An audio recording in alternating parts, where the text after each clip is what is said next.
Papa, vraiment, tu as un aéroport international, la biso, président la biso, Eli, Martin Fayoulou, au biso, na Tchangou. Tu as le policier, parce que bino ba côté la Kabila sala mabe ba provoquer biso. Boti Kabila to ya président la biso na ndenga kimi.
L'artiste, c'est l'improvisation. Africa Elengi TV, votre chaîne, l'incontournable, la star des chaînes.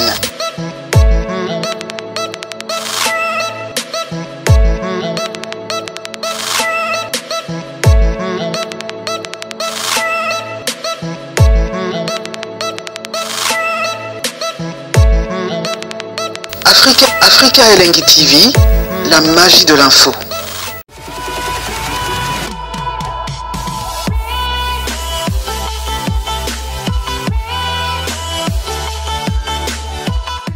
Banakin, Banapoto, partout dans le monde, Botalabiso, partout dans le monde, Congolais, tout au Botalabiso, Martin Engi vitesse suffisait sur la Likambo Molobe Nabino.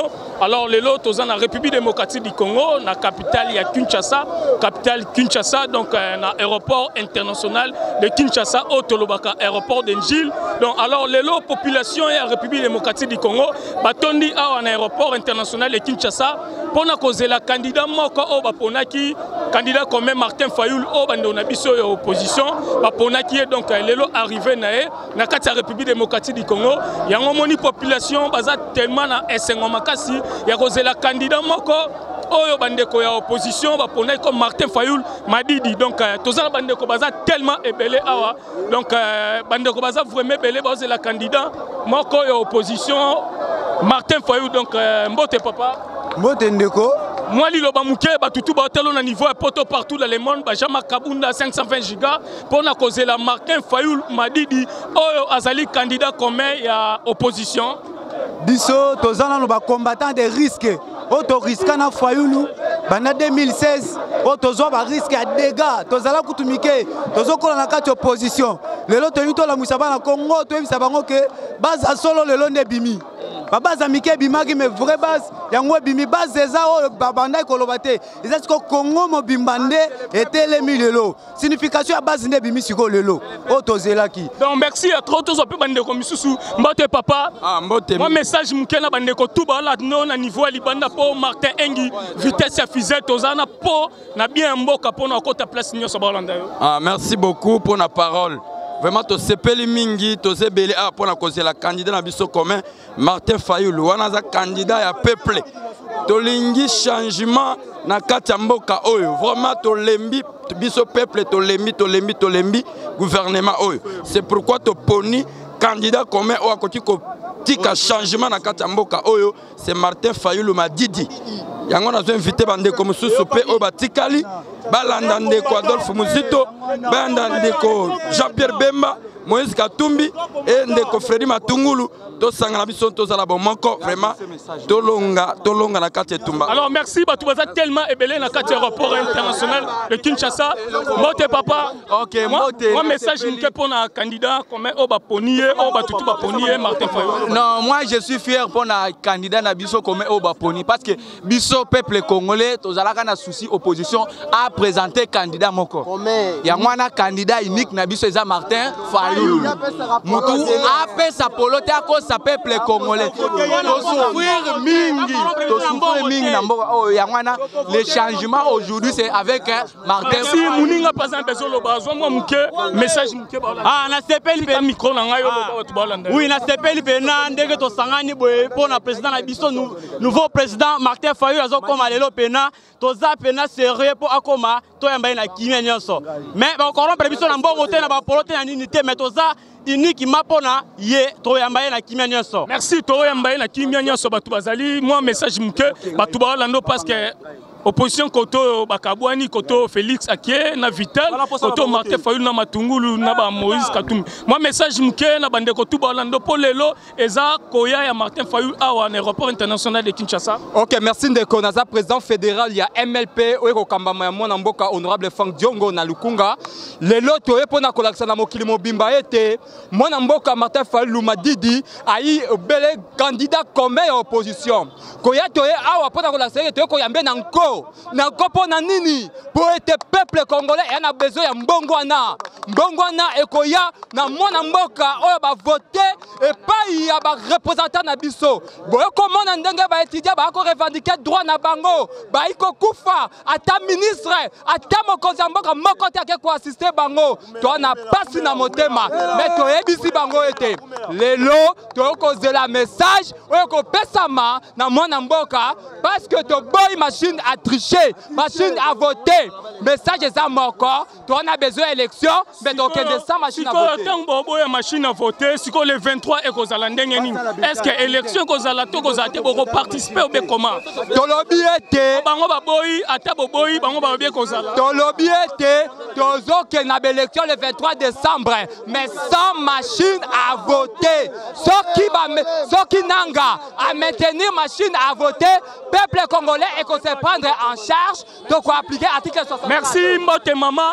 Vous allez mission les cas partout dans le monde. Il faut que maman paie baloba, ozoloba. Maman baloba Mbote d'abord. Mbote papa. Tout le monde est aéroport international de Kinshasa. Moi message mouké na bande kotou balando partout dans le monde. Na 3W Africa Elengi TV chaîne makasi au Martin invité sa fils Azali. Merci papa. Pour ngai na sepeli makasi na mukolo lelo. En tout cas Fayulu to yambie na motema ya kofongama. Yo moko ebiso ki ba mama ba simbi likambu. Ezonga kalisu simate. L'opposition to zela boule belé. Zela boule belé. Candidat oyo. Lelo candidat bimi candidat comme na opposition. Donc to lingi de to tombola. Bana na biso batanga malamu biso ba chaîne to zo msala. Makambo kende liboso. Merci na zala minga.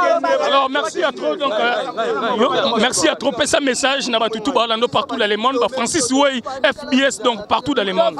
Merci ndeko Francis Wey SBS. Azan à Londres. Na sepeli pour na événement ya mukola lelo.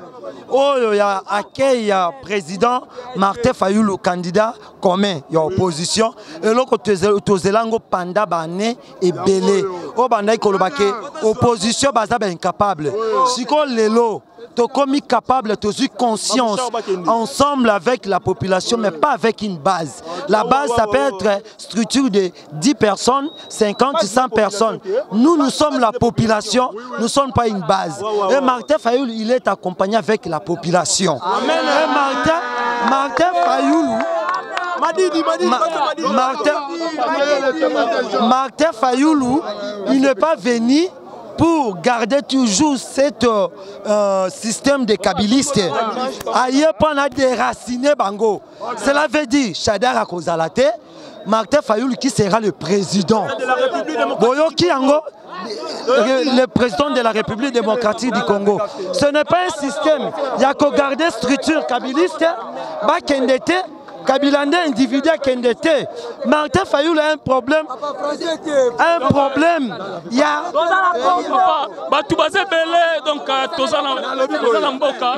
Donc, papa, donc moi, j'étais beau comprendre la vitesse suffisante. Dans l'aéroport, papa Loba, Malembe. Naïbi Kabouana Kanda, Boué Kozwa, président Martin Fayulu. Toloba Malembe, pour Batouamon a sérieux, Ezali. Malembe, Toloba. Papa, vraiment, Tozana Tchangou, Tozana aéroport international la biso poto yamba président na biso Eli Martin Fayulu o biso bana changu to lobi ba policier bokeba parce que bino ba côté la Kabila ça la mabe ba provoquer biso boti Kabila to ya président na biso na ndenga ya kimia basalini police ba bandi déjà ko attaquer pas na biso balongwa na prince parce que la biso prince to sala musala na biso nga comme nga les petits ouais les petits ba yo qui partout donc merci boni atabasinga donc biso tozo la kisa bolingo na biso et pas président na biso oyo azali candidat commun pour na ngambu wana balobaki soki opposition était candidat commun mutumo alobaki akotia mena ya couper tozo zela ya na mena e bakata lelo opposition alakisi dimension na ye ya kolakisa candidat commun ye tozo zela lelo oyo ezalaki ndoto lelo ekomi réalité. Merci. Papa, Mbote papa. T'as la caméra, moi message mouké, et dans le message Sengo, partout dans l'Andayo, aux aéroports. Là, je passe un message la population, surtout au Yabissi Amboka Nabiso. Au moni ba jeune oyo, ba sangani awa, ba yé pour un événement oyo, ba zo réclamer quelque chose, ba zo réclamer changement. Bon, na lingi na lo baboye. Regroupement plutôt Oyo et Salami Oya 5 leaders. Il n'y a pas quelques-uns. 5 leaders wana tokoki ko s'opposer na bango les sous-souté. Puisque 5 leaders wana o ba monani awa elingi kolobake bazalina et pasola na bango. Et pasola wana elingi kolakisa nini? C'est Fayulu. Ba bimisi Fayulu comme njete Oyo. Ezali awa ezo bimisambo mamabe njete bimisambo mamabe basala kango nini bakata kango alors merci to maboy ya suba jete amana taboy to signer pena oyo koya ye mutabanga sute bangonde bakimi biso ezala Félix Tshisekedi ezala kamere ba kabona papa linga pete mutu moko azala comme président papa yaya moko je te sepele na makasi ozala mbongo te to voter yo voter nani bolo bate Fayulu akopesa mbolo kemba to voter biso ozala ne bien merci bozela malembe biso nyonso rabouete naibike wana méchant boyo zo président malembe to sanga ndenga calme d'abord naibike tolobe belé papa tolobe belé tozo ba image ndenge manifestation et ça la mako batutu balanda donc tolobe belé yasuka comme na ngai ndeko grâce à Boueta na ya président na ngai Fayulu Madidi oyo aza candidat commun pays c'est moko président c'est moko candidat c'est moko to yamba pour la changement oyo lobi Moïse Katumbi to ça na posa changement na mboka na biso Congo biso ba desis to faina banda ku misala ezate to ça na posa misala to ça na posa kenda ka misala mais boulot ezate papa Fayulu ndé sa président na biso oyo ko changer boka na biso merci donc tozo image ndenge manifestation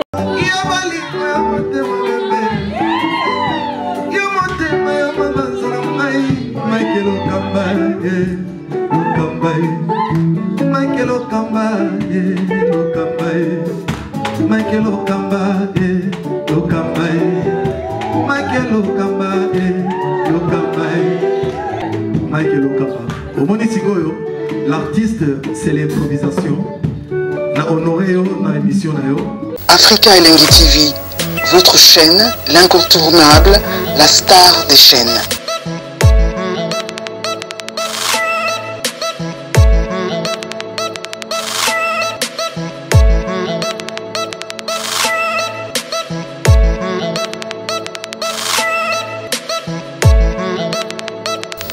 Africa Elengi TV, la magie de l'info.